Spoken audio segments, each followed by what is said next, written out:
السلام عليكم، إن شاء الله الكل يكون بخير. اليوم مثل ما وعدناكم راح نتعرف على الكسور. إيش تعني كلمة كسر؟ عندي مثلا خط ب. هنا تعني هي البسط، والب تعني المقام.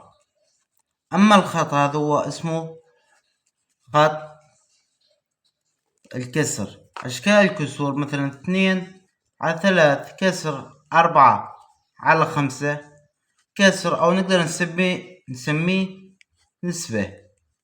هذه النسبة 2/3، وهي النسبة 4/5. إيش تعني الكسر يا جماعة؟ الكسر هو عملية قسمة، يعني 4/2 تساوي 4 تقسيم 2، يعني 4 تقسيم 2 وتساوي 2. 9/3 تعني 9 تقسيم 3، 9 تقسيم 3. هاي هو الكسر. راح نتعرف كمان على الكسور المتكافية.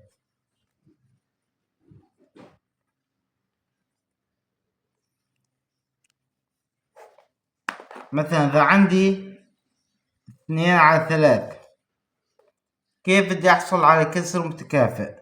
أضرب البسط والمقام بنفس العدد، يعني من ضرب 2 ضرب 2، 2 ضرب 2 4، 3 ضرب 2 6.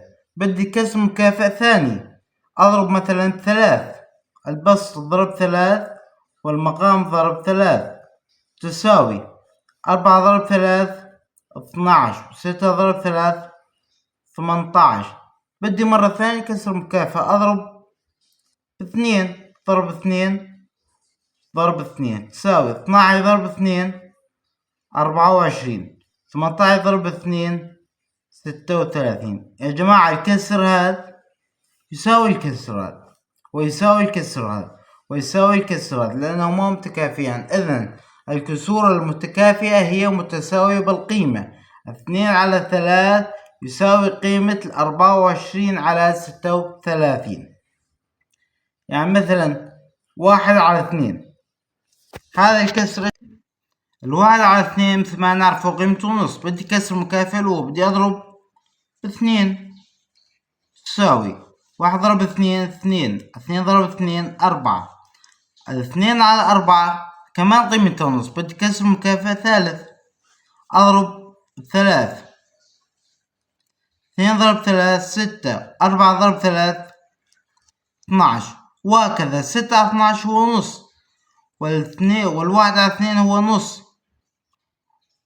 أضرب مرة ثانية ب2 ضرب 2 ضرب 2، بس شرط أضرب البسط والمقام بنفس العدد. تساوي 6 ضرب 2 12، و12 ضرب 2 24. 12/24 قيمته نص. إذا الكسور المتكافئة متساوية. صار عندي قاعدة يا جماعة. إيش تحكي القاعدة؟ نقول عنده ضرب البسط والمقام بالعدد نفسه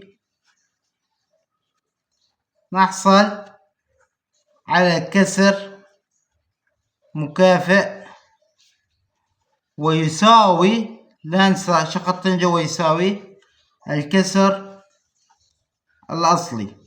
طيب ايه طريقة ثانية يا أستاذ للكسور المتكافئة؟ ايه أكيد بطريقة ثانية. مثلا عندي 12/4، أقسم البسط والمقام على العدد نفسه. مثل أقسم على 4،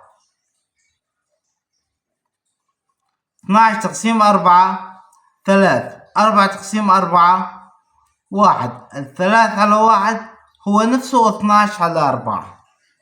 مثال ثاني، مثلا عندي 24/36، نقسم على 2، تقسيم 2 تقسيم 2 تساوي 24 تقسيم 2 12، و36 تقسيم 2 18. كسر المكافئ الثاني اللي هو ايه؟ نرجع نقسم على 3 تقسيم 3 تقسيم 3 12 تقسيم 3 4 18 تقسيم 3 6. بدي كسر المكافئ الثاني، ايه نقسم مثلا على 2 تساوي 4 تقسيم 2 2 و6 تقسيم 2 3. بس في عندي ملاحظة يا جماعة، إذا بدي أقسم البسط والمقام على نفس العدد لازم البسط والمقام يكون يقبل القسمة عليه. صار عندي قاعدة ثانية،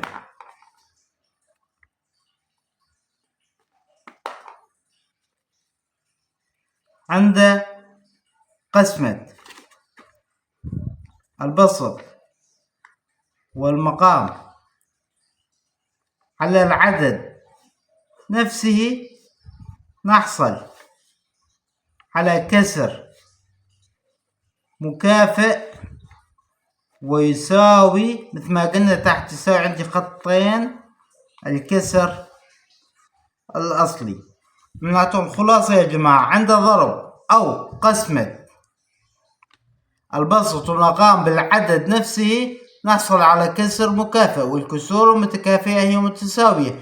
الكسر هذا يساوي الكسر هذا، والكسر هذا يساوي الكسر هذا بالقيمة، والكسر هذا يساوي هذا، والكسر هذا يساوي الكسر هذا. ومثل ما تعودنا أكيد بوظيفة، بس قبل ما نكتب الوظيفة لازم الكل يشترك بالقناة ويشاركها مع أصدقائه حتى تحمل فائدة. الوظيفة يقول لي اختر الإجابة الصحيحة. الكسر المكافئ للكسر 3/4 هو 9/8 أو 9/12 أو 3/1. سؤال ثاني، الكسر المكافئ للكسر 15 هو 5/3 أو 5/2 أو 3/1. وفي عندي ملاحظة يا جماعة قبل ما ننهي الفيديو، العدد الذي لا يحوي مقام فإن مقامه العدد 1. مثلا 2 هي بالأساس كسر 2/1، أو إذا قلت لك 10/1 هي نفسها 10. هذا هي النقطة تكون نهينا درسنا لهذا اليوم. ولكن يا شباب، على طلب أولياء الأمور وبعض الطلاب، في عندنا ضعف في العمليات الحسابية اللي هي الجمع، الطرح، الضرب، القسمة، الأعداد الكبيرة طبعا. والدرس الجاي الفيديو الجاي راح أحكي عن هي الشغلات، بس خلصتن راح نرجع نكفي بقية الكسور، جمع الكسور وضرب الكسور وإلى آخره. أشوفكم بخير.